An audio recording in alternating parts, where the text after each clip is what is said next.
साथियों नमस्कार। आज हम पाठ योजना की श्रृंखला में आज हमारा संविधान इस प्रकरण पर बात करेंगे।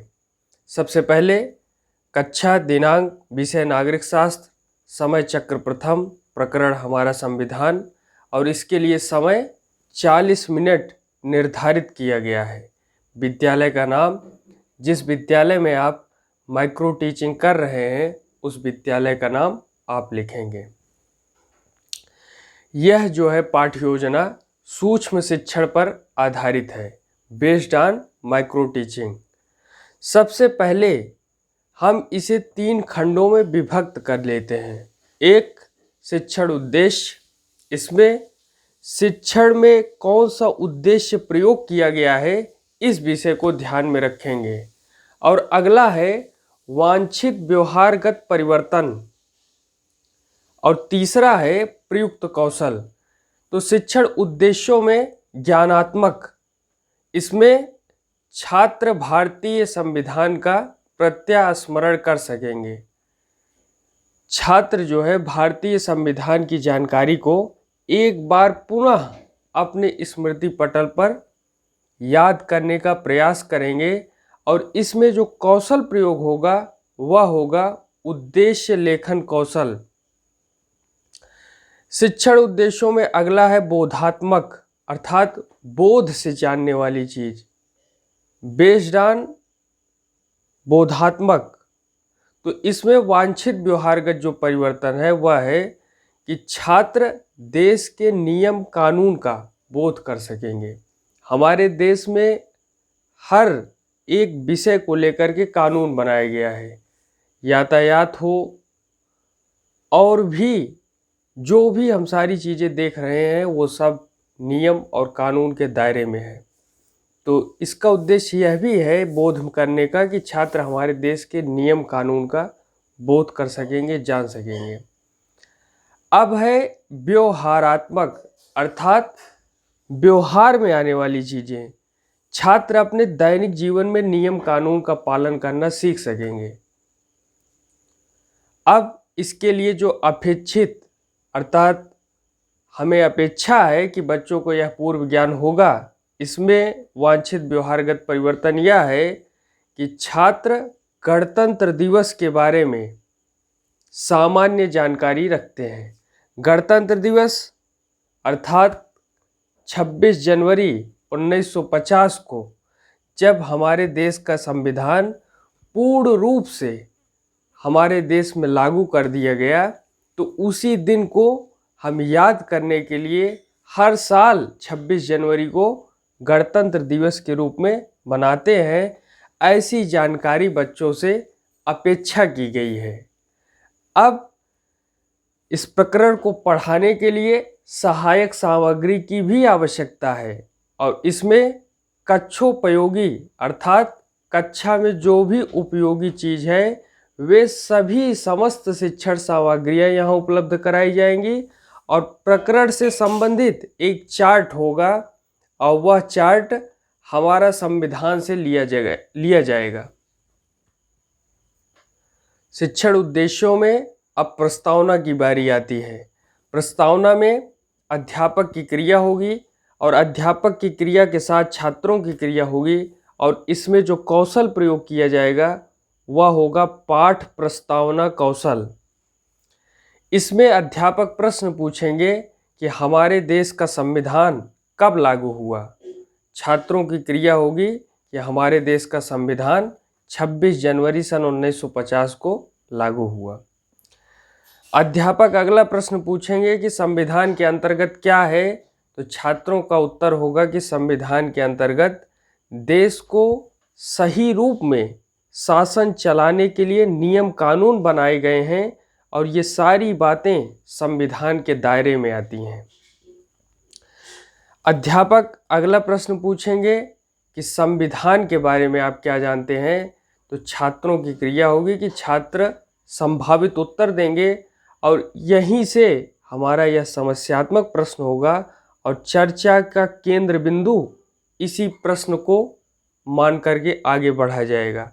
और इसी के साथ हमारा तैयार होता है उद्देश्य कथन, इसको हम प्रकरण भी कहेंगे कि छात्रों आज हम हमारा संविधान के बारे में अध्ययन करेंगे। शिक्षण उद्देश्यों में और अगर कौशल की विशेषता बात करें तो व्याख्या कौशल में अध्यापक की क्रिया होगी और छात्रों की क्रिया होगी।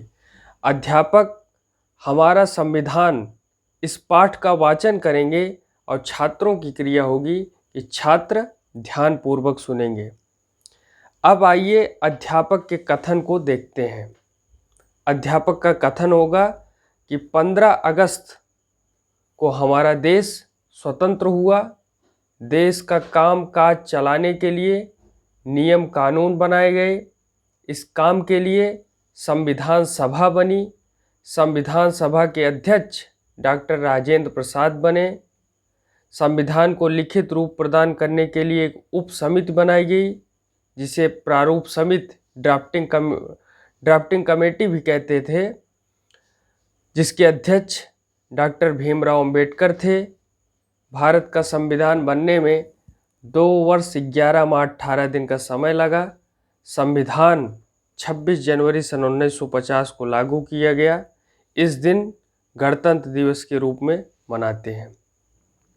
यह अध्यापक का कथन होगा और छात्रों की क्रिया होगी कि छात्र ध्यानपूर्वक सुनेंगे। हमारा व्याख्या कौशल यही कंप्लीट होता है। अगला शिक्षण उद्देश्य है संविधान की विशेषता और इसमें दृष्टांत कौशल का प्रयोग किया गया है। इसमें अध्यापक कहेंगे कि भारत संपूर्ण प्रभुत्व संपन्न देश है। संपूर्ण प्रभुत्व का तात्पर्य एक ऐसा देश जिस देश के आंतरिक मसले और बाह्य मसले स्वतंत्रता पूर्वक निर्णय लिए जाते हैं। भारत एक संपूर्ण प्रभुत्व संपन्न देश है। यह अपने नियम कानून स्वयं बनाएगा। हमारी विधायिका, कार्यपालिका, न्यायपालिका जो अलग अलग शाखाएं हैं वो पूर्ण रूपेण से स्वतंत्र है। दूसरा, संविधान में हमारे देश को समाजवादी का तात्पर्य समाज के अंतिम छोर पर खड़े हुए व्यक्ति का ध्यान रख करके नीति रीति बनाई जाएगी। इसी को हम समाजवादी और अंत्योदय की धारणा में भी हम यही बातें देखते हैं। समाजवादी राज्य कहा गया है जिसका लक्ष्य समाज की आर्थिक और सामाजिक विषमताओं को दूर करना है। सामाजिक विषमता तभी दूर होती है जब आर्थिक विषमता को भी कम किया जाए। इस लक्ष्य को ध्यान में रखते हुए समाजवादी राज्य के बारे में अध्यापक हमें बताएंगे और यह एक प्रकार से दृष्टांत कौशल होगा। दृष्टांत का तात्पर्य आंखों देखा हाल। तो आंखों देखा हाल जब समाज की सच्चाई को जानने में हम देखेंगे तो हमें जो अध्यापक की बातें बताई जाएंगी उसमें यह दृष्टांत कौशल का प्रयोग होता है। अब हम शिक्षण उद्देश्यों में एक अगले शिक्षण उद्देश्य पर आगे बढ़ते हैं। यह है बोध प्रश्न और इसमें जो कौशल प्रयोग किया जाएगा वह होगा छात्र सहभागिता एवं पुनर्बनन कौशल। छात्र सहभागिता का तात्पर्य इसमें अध्यापक और छात्र साथ साथ क्रियाएं करेंगे और पुनर्बलन का तात्पर्य एक ऐसा कौशल जिसमें टीचर के अच्छे संकेतों के माध्यम से प्रोत्साहन मिलता है और अगर स्टूडेंट गलत काम करता है तो उन्हें जो है दंडित कर जो नकारात्मक पुनर्बलन के माध्यम से उसे दुरुस्त करने का प्रयास किया जाता है। तो इसमें इन कौशलों का प्रयोग है। अब हम अध्यापक की क्रिया देखेंगे। अध्यापक प्रश्न पूछेंगे कि शासन व्यवस्था में सर्वोच्च स्थान किसका है। तो शासन व्यवस्था में सर्वोच्च स्थान राष्ट्रपति का है। राष्ट्रपति देश का सुप्रीम कमांडर है, तीनों सेनाओं का हेड है। तो राष्ट्रपति का जो है उत्तर बच्चों के द्वारा मिलेगा। बच्चे जो है राष्ट्रपति का जो है इसमें शासन व्यवस्था में सर्वोच्च स्थान किसका है, राष्ट्रपति का है। तो इसमें अध्यापक कहेंगे शाबाश और यह पुनर्बलन कौशल होगा। दूसरा है संविधान सभा के अध्यक्ष कौन थे। तो संविधान सभा के अध्यक्ष डॉक्टर राजेंद्र प्रसाद थे और डॉक्टर राजेंद्र प्रसाद अस्थाई अध्यक्ष थे, प्रारूप समिति के अध्यक्ष डॉक्टर भीमराव अंबेडकर। तो यहाँ टीचर कहेंगे बहुत अच्छा। और तीसरा पूछेंगे कि डॉक्टर भीमराव अंबेडकर कौन थे, तो डॉक्टर भीमराव अंबेडकर संविधान सभा के प्रारूप समिति के अध्यक्ष थे। प्रारूप समिति अर्थात ड्राफ्टिंग कमेटी। टीचर कहेंगे कि सही जवाब दिया और यह पुनर्बलन कौशल होगा। शिक्षण उद्देश्यों में अगला श्यामपट्ट कार्य, और इसमें जो कौशल प्रयोग होने वाला है वह है श्यामपट्ट लेखन कौशल। वांछित व्यवहारगत परिवर्तन में इसमें संविधान की विशेष बातें कही जाएंगी। पहला है भारत एक संपूर्ण प्रभुत्व संपन्न देश है। दूसरा है भारत एक समाजवादी देश है। तीसरा है हमारे संविधान में राष्ट्रपति की देश की शासन व्यवस्था में सर्वोच्च स्थान है। चौथा है सभी नागरिकों को अपने धर्म पालन करने की छूट है। पांचवा है संविधान में नागरिकों को 6 मौलिक अधिकार और उनके मूल कर्तव्य बतलाए गए हैं। यह श्यामपट्ट लेखन कौशल होगा। श्यामपट्ट लेखन कौशल को निरीक्षण कार्य के अंतर्गत लाया जाता है और इसमें अध्यापक छात्रों से श्यामपट्ट कार्य अभ्यास पुस्तिका पर उतारने को कहेंगे तथा कक्ष में घूमकर उनके कार्य का निरीक्षण करेंगे। यह निरीक्षण कार्य हो गया। अब आ गई अंतिम बारी पाठ समापन की बारी। पाठ की शुरुआत करते समय और पाठ को पूरा करते समय दोनों का एक विशेष महात्म्य है। तो गृह कार्य में पाठ समापन कौशल का भी प्रयोग बखूबी निभाना चाहिए। इसमें अध्यापक संविधान के बारे में पुनः संक्षिप्त रूप से बताएंगे और घर से अभ्यास पुस्तिका पर उत्तर लिखकर लाइए। इसके लिए प्रश्न भी देंगे। प्रश्न क्या रहेगा? एक उदाहरण के रूप में कि हमारा संविधान क्यों बनाया गया, क्या ज़रूरत है संविधान बनाने की। क्योंकि बहुत सारे देशों में लिखित संविधान चलता है तो बहुत सारे देशों में मौखिक संविधान या परंपरागत व्यवस्था के रूप में मौखिक संविधान ही अंतिम रूप में माना जाता है और परंपरा के आधार पर चीज़ें चलती हैं।